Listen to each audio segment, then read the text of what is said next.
ولك الشكر كله.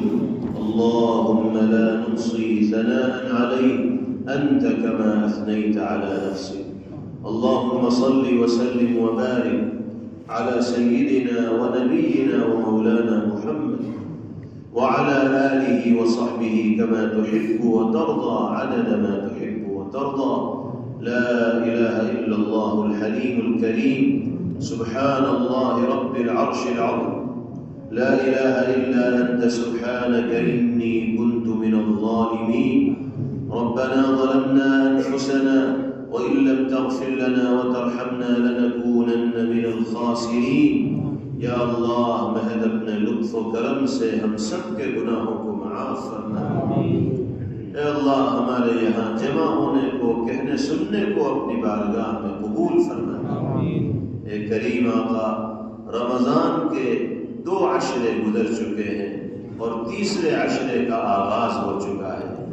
اے کریم آقا یہ حقیقت ہے کہ ہم سے گزشتہ 2 عشروں کی وہ قدر نہ ہو سکی جو قدر کرنی چاہیے تھی.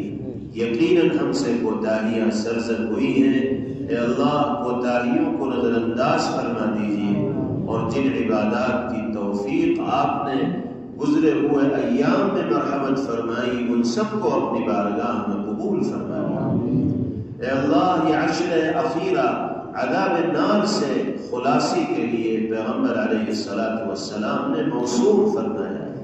اس میں آپ کی جانب سے بے حساب انسانوں کے لیے عذاب جہنم سے خلاصی کا پروانہ جاری ہوتا ہے. اے اللہ ہمیں بھی ان خوش نصیب لوگوں میں شامل فرمائیے جن کو جہنم سے خلاصی کا پروانہ عطا کیا جائے. اے کریم آقا یہ حقیقت ہے کہ ہمارے اعمال نے ہمیں کسی لائق نہیں چھوڑا. ہم نے کون سا ایسا کام نہیں کیا جو آپ کے غضب اور غصے کو دعوت دینے والا نہ ہو. اے مالک ہمیں اپنے کیے پر پچھتاوا ہے، ندامت و شرمندگی ہے. بڑی امیدوں کے ساتھ آپ کے در پر فقیرانہ شان کے ساتھ آپ کے گنہگار بندے حاضر ہیں. اے اللہ اپنے در کے سوالیوں کو محروم نہ فرمائیے. اے اللہ محروم نہ فرمائیے. ہم سب کی جھولیوں کو اپنی رحمت سے بھر دیجیے. ہمیں اپنے مقرب بندوں میں شامل فرمائیے. اس مجلس میں موجود تمام بزرگوں اور بھائیوں کی جو جائز مرادیں ہیں، دلی تمنائیں ہیں، ان کی تکمیل کے اسباب اور وسائل مہیا فرمائیے. یا اللہ جس کے دل میں جو آرزو ہے آپ بہتر طور پر جانتے ہیں. کون کس طرح کی الجھن کا شکار ہے، کس کو کن پریشانیوں سے سامنا ہے، آپ سے بہتر کوئی نہیں جانتا. اے اللہ ان مبارک لمحات اور ساعات کی برکت سے سب کی پریشانیوں کو دور فرمائے، سب کے مسائل کو حل فرمائے. ہم میں اور ہمارے متعلقین و اہل خانہ میں جو بیمار ہوں سب کو شفا عطا فرمائے. ہر طرح کے مہلک موذی اور لاعلاج امراض سے ہم سب کی حفاظت فرمائے. یا اللہ ہمارے مرحومین کی مغفرت فرمائے. سارے عالم کے مسلمانوں کے لیے خیر کے اور بھلائی کے فیصلے فرمائے. بالخصوص غزہ اور فلسطین کے مظلوم و مقہور مسلمانوں کی نصرت و اعانت اور مدد فرمائے. اے اللہ رمضان کے اس مبارک مہینے میں اہل ایمان کے روزے کی حالت میں ظالم درندوں نے جس بربریت کا مظاہرہ انبیاء کی اس مقدس سرزمین پر کیا ہے وہ آپ کے علم میں. اے اللہ چن چن کر ظالموں کو ناپید فرمانا، ان کے وجود سے اس پاک سرزمین کو پاک فرمانا. اے کریم آقا ظالموں اور وحشیوں کو ایسی عبرتناک سزا دیجیے کہ وہ دنیا کے لیے عبرت بن جائے.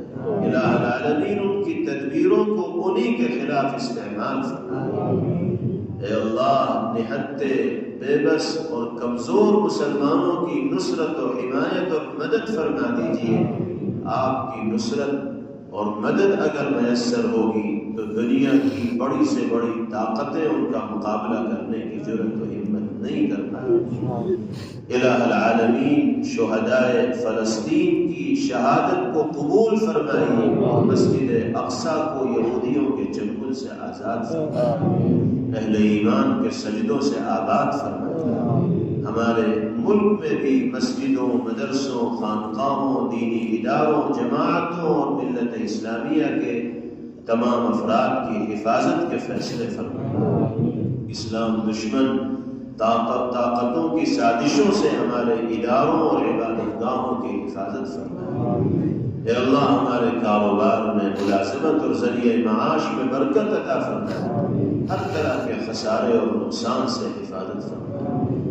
اے اللہ آپ کے جو نیک اور مقبول بندے اس مبارک عشرے میں معتکف ہیں، ان کی مقبول اور مستجاب دعاؤں میں ہم سب کے حصے شامل فرمائے اور سب کے اعتکاف کو قبول فرمائے۔ اللہم ربنا آتنا فی الدنیا حسنہ وفی الآخرة حسنہ وقنا عذاب النار، وصلی اللہ وسلم وبارک علیہ وعلى آلہ وصحبہ اجمعین برحمتک یا ارحم الراحمین۔ Thanks for watching. Don't forget to like, comment, share and subscribe to Al Wahid channel.